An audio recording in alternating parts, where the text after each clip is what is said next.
On a sunny day, you're walking back from a relaxing trip to the farmer's market, organic avocados in hand, when boom, you find a dead body. After considerable shrieking, what do you do now? How do you handle things? We asked every unfortunate jogger and dog walker that had stumbled onto a corpse in the first 3 minutes of a Law & Order episode to find out. First things first, remain calm. We know it's easier said than done after tripping on a dead person, but here's why that's important. You don't really know how you'd react to finding a dead body until you find one. People experience a range of horrifying emotions, ranging from understandable ones like sadness to nausea and anger. However, throwing up all over the place or letting out a scream might not be the best idea because you have to make sure you're safe. This is very dependent on the context, including where you find the body and what it looks like, of course. If this is an elderly relative who seems dead of natural causes, you're probably all right. However, if you come across a dead body while out and about or visiting someone's home, and either the location is isolated or the scene appears to show signs of violence, there's a chance this corpse has been the victim of foul play. That means there's more than a decent chance the perpetrator might still be in the area. So if you're facing a scenario like that, try to stay quiet and get yourself to safety first. Can't help a dead body if you become one yourself. Immediately get to a public and/or safe place and dial 911 or the analogous emergency number in your country. If you fear you're in danger, wait for the authorities to arrive before returning to the scene.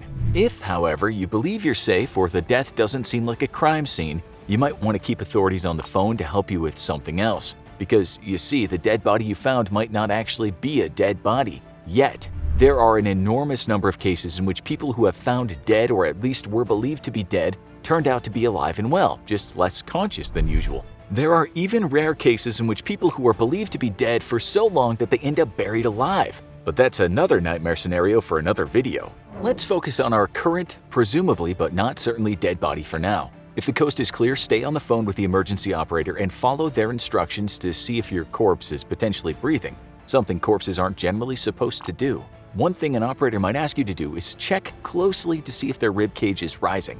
That's one of the best ways to check for signs of breathing without actually touching the body. In that scenario, it's possible the operator will guide you through some temporary life-saving procedures to help the almost corpse out. However, and we cannot stress this enough, even if you were the annoying teacher's pet of your CPR class, you should still wait to follow the operator's instructions. They deal with these situations every day and they know the best way to proceed. However, unless it's necessary to save a life, refrain from touching the body unless absolutely necessary. This is important for two big reasons. First of all, if you have in fact stumbled upon a crime scene, touching the body means your hairs, skin cell, and sweat are going to get onto the victim and compromise the scene. Best case scenario, the cops get pissed at you for getting your dumb DNA all over the dead body and making their lives more difficult. Worst case scenario, your DNA is the only one they end up finding on the victim, making that fact that you touched the corpse look like an attempt to cover up your crime.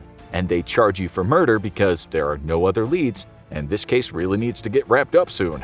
If the dead body is not a victim of foul play, you're still probably unsure of what killed them. If it's a highly contagious disease, it might be a type that remains active on the person even after death, infecting anyone who comes too close. Since we assume you would want to avoid contracting a virus that killed someone, no longer a certainty in our world, this is a great incentive for staying away from the corpse. Other possible contamination can occur if the dead body visibly has blood on it. Coming into contact then puts you at risk. Usually a low risk unless you yourself have an open wound, but still for contracting whatever blood-borne diseases they might have. Moral of the story, please avoid touching dead bodies if you happen to find any. In fact, you should apply the no-touch rule to pretty much everything in the space you're currently occupying.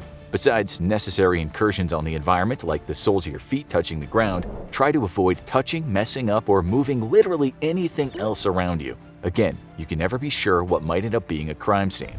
Wait for the authorities to arrive. Now more of your real work begins. If paramedics think the person lying on the floor might still be alive, they will ask you a whole lot of questions about how you found them, the details of what you've observed since finding them, etc. If the body is for sure dead, police are also going to need you to stay and give your statement, so they can start an investigation to determine the cause of death. If the death is found to be the result of a crime, your statement can help lead authorities to the perpetrator. So, if you discovered a dead body and saw a man covered in blood fleeing in the opposite direction, maybe take a minute to memorize what he looks like and mention it to that grizzled old detective with one last case to wrap up before he retires. He's already been through so much. However, What if you do actually see the tail end of a crime being committed, or see a suspected criminal flee a crime scene and get scared to testify? Or hell, what if you just don't want to get involved in a criminal court proceeding but still don't feel right about stumbling across a dead body and then continuing on your carefree Chipotle run?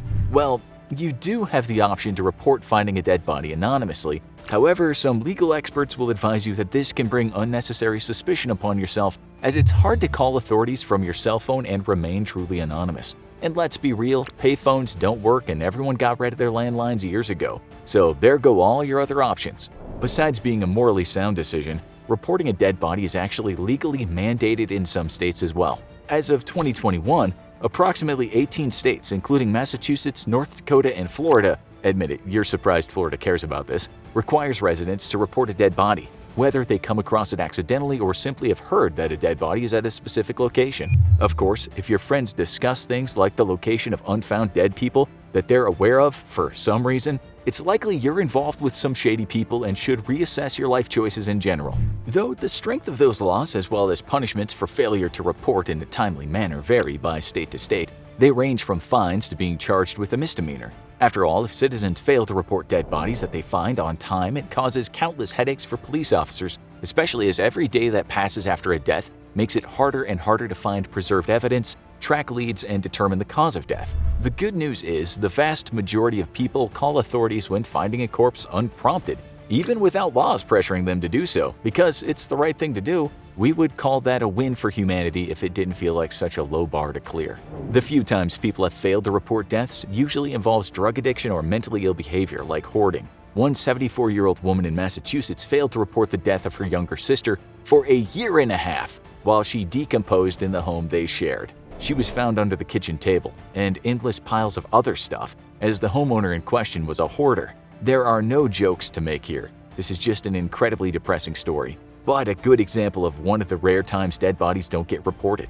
Up until now, we've mostly covered the standard procedure for what to do if you find a dead body out in the wild. Whether wild in your case means hiking in the woods or next to your parking spot at Walmart. But what should you do if you find a dead body in your own or a relative's home? For example, a relative that's likely passed away due to natural causes. Well, if the death is expected, for example, the person's been suffering from a terminal illness and their health was recently deteriorating, check for a pulse or signs of breathing first. If there are none and you have confirmed the person is dead, sometimes people take a minute to say goodbye to their loved ones before initiating a medical and funeral protocol. As strange as it might seem to not immediately call authorities, it's a relatively common occurrence, as a family member or spouse might want one last intimate moment of peace with their dead loved one before medical personnel and others flood their house and take the body away. However, if the death is unexpected, the first step, as in our previous scenario, is to immediately call your country's emergency number. While you wait, another step you can take is to either remember and take note of or look around and let the authorities know what medication the deceased might have been taking. This may possibly help them ascertain a cause of death, or if the body on the floor has overdosed and is unconscious but still alive, to save them. When the authorities arrive, they'll make a legal pronouncement of death, which will be necessary for the eventual death certificate. One last step that many people don't think of but usually ends up being necessary is talking to a psychologist or other mental health professional.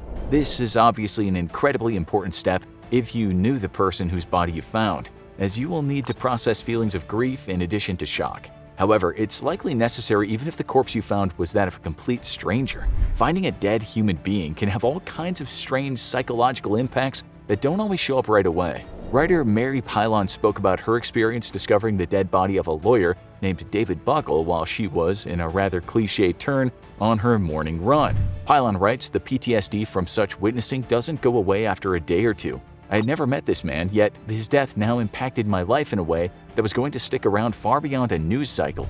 His death brought up feelings of grief within her for people in her family and her close circle who had died, feelings of anger, and a whole lot of trauma she didn't expect. She is far from the only one to go through something like this after finding a dead body. Others might have milder reactions to the same event, but just to be sure, a licensed therapist can help guide you and help you sort out whatever unexpected emotions you might experience after such a tragic finding. At the end of the day, finding a dead body, whether a loved one's or a stranger's, is a horrible traumatic experience that can shock many people out of using their brain or common sense. This is why certain procedures, such as the ones outlined in this video, are strongly recommended by medical authorities and police in order to help guide everyday citizens on what to do if they experience such a situation. Following these protocols can help deliver assistance to those who may still be alive, justice for those who are victims of a crime, or at the very least, news of the passing to a dead person's loved ones as soon as possible. Now that you know exactly what procedure to follow for your next guest star on CSI, what surprised you most about the procedures to follow after finding a dead body? If you want to learn more about more lighthearted topics like nuclear disaster or all the ways an elevator can kill you, check out some of our other videos.